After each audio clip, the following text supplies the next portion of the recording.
Hola a todos y todas, quiero agradecer a Florencia Braga Menéndez y todo el equipo de ALAPA que ha organizado este evento.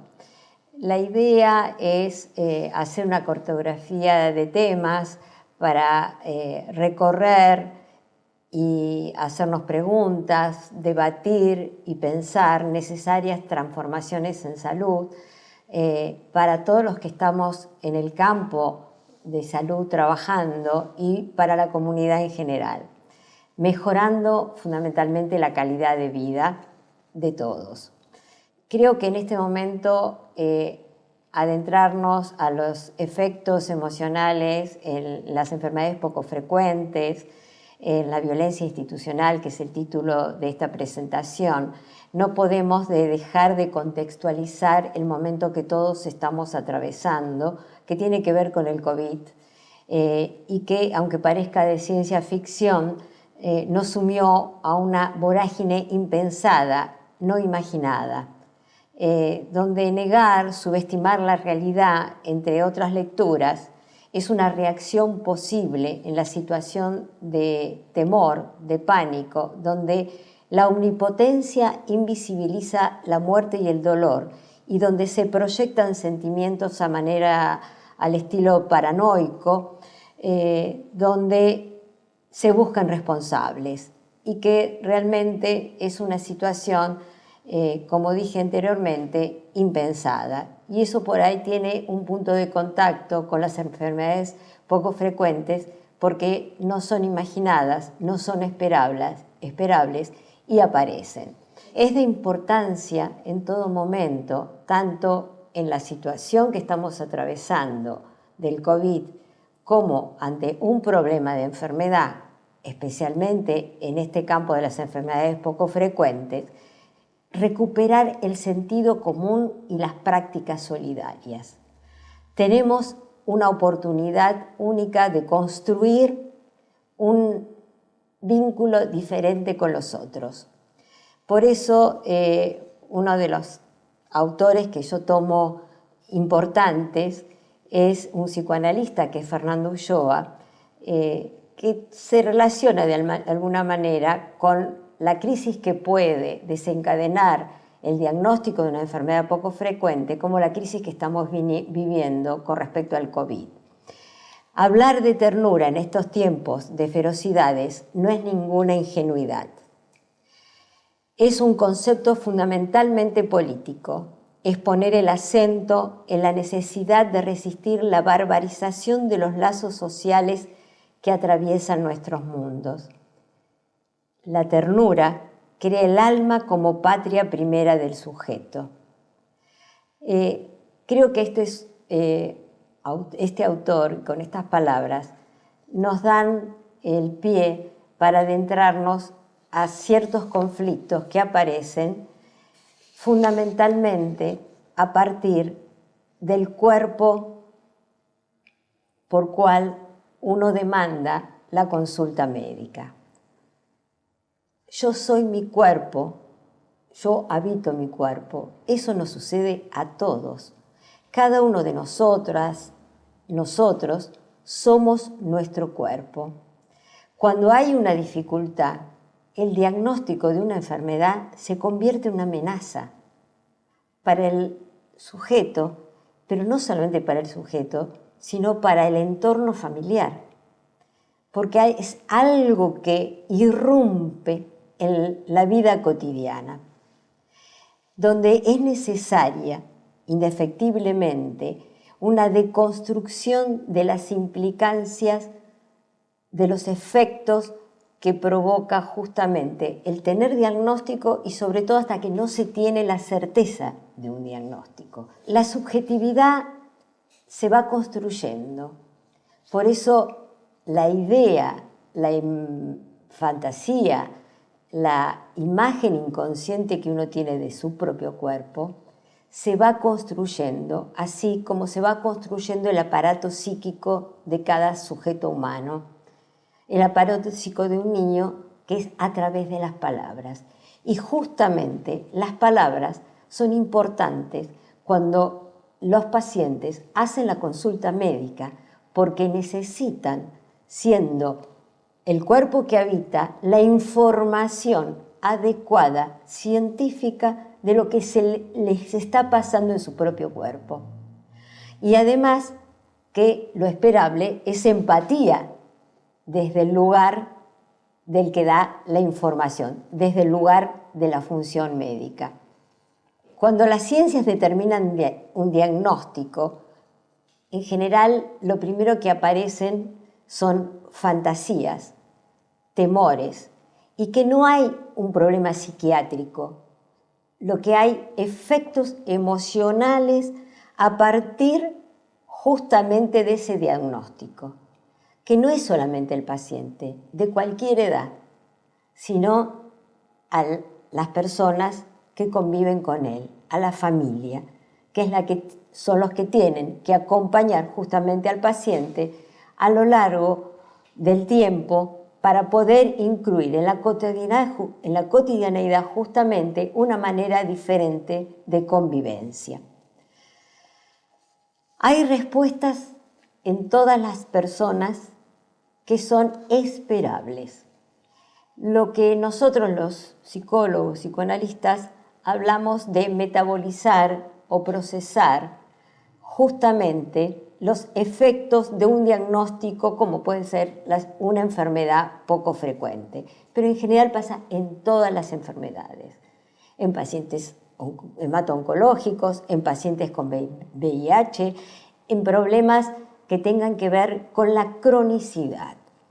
Por eso yo tomo en general los desarrollos de una persona en Estados Unidos que fue enfermera y luego que trabajaba con pacientes justamente hemato-oncológicos y que luego terminó trabajando con pacientes con cáncer, que es Elizabeth Kübler-Ross, que escribió un libro que se llama Sobre la muerte y los moribundos y que justamente hace una descripción de los momentos del duelo que todos atraviesan cuando hay una enfermedad y un problema en el cuerpo. La primera reacción en general es la negación. No me puede estar pasando esto a mí. ¿Cómo me dicen que yo tengo esto? Después aparecen las posibilidades de no creer en los diagnósticos y empezar a deambular por los diferentes especialistas, hasta que van confirmando el diagnóstico, que es difícil de poder escuchar en diferentes oportunidades. Después aparece una gran tristeza y un gran dolor por sentirse diferentes, distintos de los otros a partir del diagnóstico y tener que enfrentar justamente una situación que va a ser en general de por vida, sobre todo en algunas patologías. La aceptación aparece después de este largo proceso de tristezas, de dolores, renuncias, y que es lo que permite justamente la posibilidad de adherirse a los tratamientos e informaciones, sugerencias e indicaciones médicas.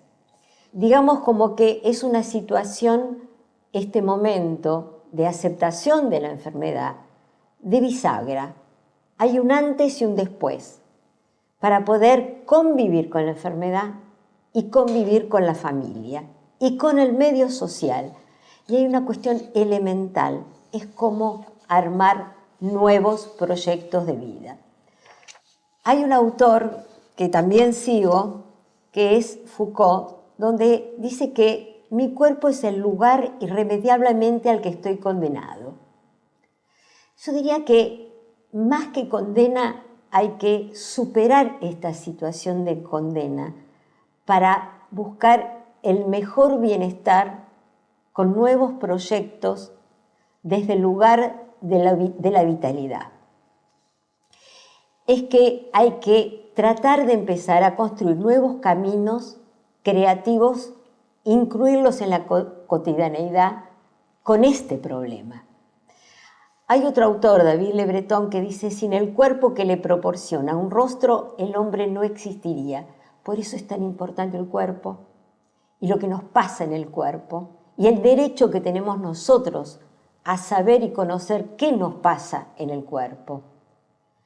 Otra cosa que menciona, vivir consiste en reducir continuamente el mundo al cuerpo, a través de lo simbólico que el cuerpo encarna.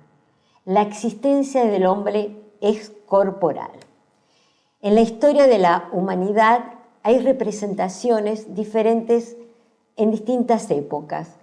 En los últimos años de este siglo, la mirada y la conceptualización de la belleza, de la salud y ciertas imágenes que nos han vendido lo que se debe ser, ha impregnado la subjetividad, donde la diferencia de pronto es sentida como un peso y una carga. Y aquí hay que tomar, creo yo, la importancia de los avances científicos y tecnológicos que nos ayudan justamente a metabolizar psíquicamente los problemas. Sabemos que estos temas se relacionan absolutamente con los equipos de salud, donde todavía estamos pensando desde la medicina con un pensamiento cartesiano, positivista, dualista. Por eso hablamos en medicina y en biología del modelo médico hegemónico, que tenemos que repensarlo justamente, interrogarnos con respecto a cuáles son las transformaciones importantes en el vínculo, en la relación médico-paciente y en el sistema sanitario que tenemos que cambiar, modificar. Sabemos que nuestro sistema de salud es tripartito, el hospital público, la asistencia privada a través de las obras sociales y prepagas, pero que allí hay justamente un tema importantísimo que tiene que ver con qué lugar ocupa el Estado en la supervisión y el control de las prácticas médicas, no solamente para los pacientes con enfermedades poco frecuentes, sino en general en salud. Y justamente es poder reflexionar, porque se van entrelazando en una trama lo que implica el lugar, la función médica y la formación de pregrado y posgrado.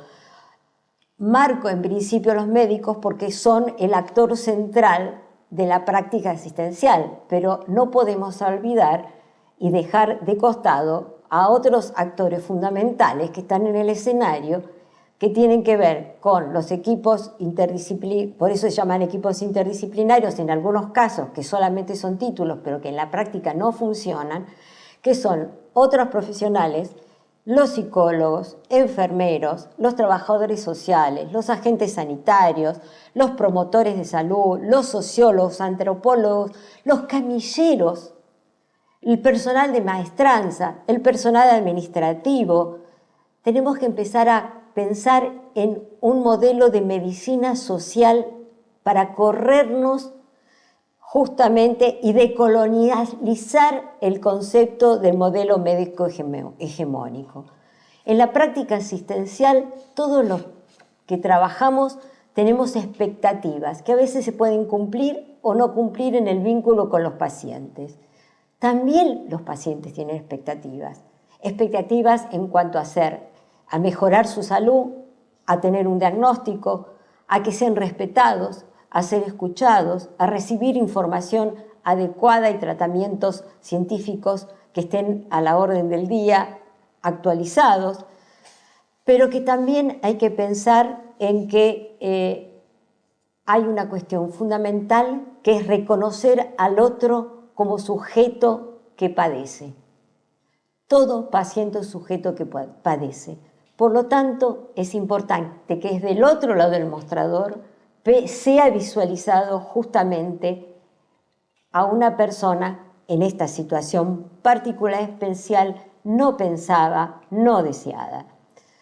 Por eso hay que comenzar a tener en cuenta el rol activo de los pacientes. Por eso me parece importantísimo el trabajo de ALAPA, porque como dice un sanitarista que se llama Mario Rovere, que lo escuché en una entrevista en Nuestras Voces, que dice que la salud individual se defiende colectivamente.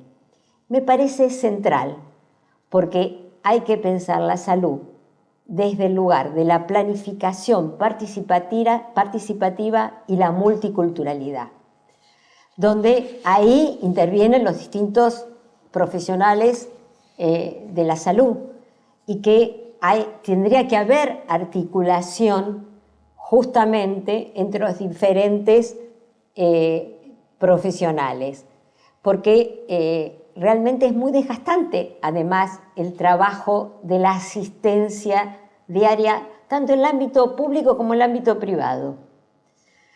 Y eso genera también un desgaste en la práctica asistencial.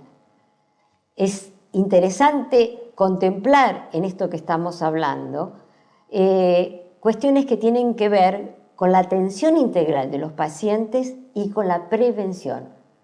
Hay cuestiones en salud que se pueden prevenir, pero que no están nomencladas, no están en el nomenclador general.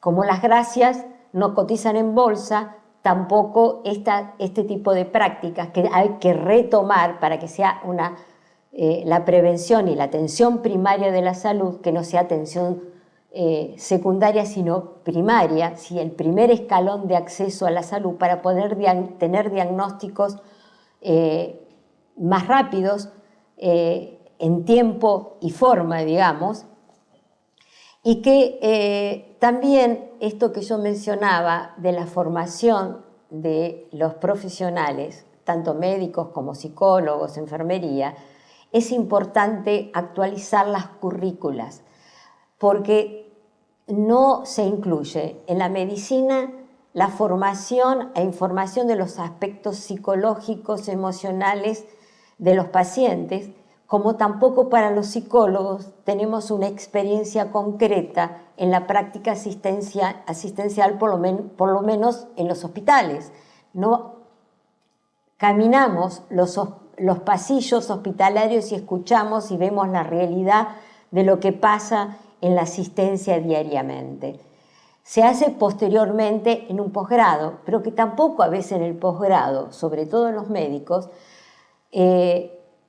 vemos que carecen de estos aspectos que tienen que ver con la posibilidad de un posicionamiento diferente en la escucha y en la transmisión de la información de las necesidades y demandas de los pacientes. Por eso, una de las cuestiones que nosotros en el hospital hemos trabajado durante mucho tiempo tiene que ver con los grupos de reflexión sobre la tarea o grupos tipo Balin para poder reunirnos y poder pensarnos sobre cómo nos afectan las cuestiones de los pacientes, porque también nos tocan resortes íntimos en las subjetividades del lugar profesional. Y eso forma parte de un entrenamiento también, para evitar el burnout, que es la situación límite de lo cual en la actualidad están padeciendo muchos profesionales por tener que trabajar en terapia intensiva con los pacientes COVID. Estos temas me parecen que son fundamentales que los vayamos repensando para poder cambiar los diferentes puntos de vista. Hay un autor que justamente habla de cómo el Estado y la política influyen en las políticas sanitarias, que ya lo nombré antes porque yo soy seguidora de este autor, Foucault. Él habla de la biopolítica, donde en general tiene que ver cómo en las sociedades manejan y controlan la población, la salud de la población. No nos olvidemos que vivimos en un mundo donde la medicalización existe, y existe desde el nacimiento a la muerte, desde la menarca al climaterio en las mujeres. Y esto tiene que ver lo que mencioné antes, el modelo médico hegemónico. Por eso es importante tener en cuenta las políticas públicas y cómo el Estado genera políticas sanitarias de acuerdo a las necesidades y la posibilidad de accesibilidad equitativa a los ciudadanos. Aquí podemos incluir la importancia de la ciencia y la investigación. Hace poco escuché a Alberto Korenblit, donde dijo que sin ciencia y tecnología no hay futuro, no hay presente para la salida de la pandemia. Y yo creo, tomaría la primera parte, porque no es solamente para la pandemia, no hay futuro. Y aquí incluiría también la importancia de que tiene justamente una de las caras de la práctica asistencial, que es la violencia institucional. La violencia institucional es una categoría extendida que la podemos relacionar no solamente con la violencia del Estado en periodos no democráticos a través del personal militar de seguridad, inclusive actualmente, y sin llegarnos a la época de la dictadura cívico-militar en Argentina, en la última, sino que existe todavía en varios campos y tiene que ver con los derechos humanos. Es un amplio conjunto de situaciones y acciones ejercidas desde las instituciones públicas y privadas. Acá es en ambos espacios donde aparece, y que está ejercida por sus miembros, por algunos, por todos, y que tienen fundamentalmente como consecuencia la vulneración y violación de los derechos de las personas. Y esto lo vemos: violencia de género, violencia infanto-juvenil, no solamente en salud, en educación.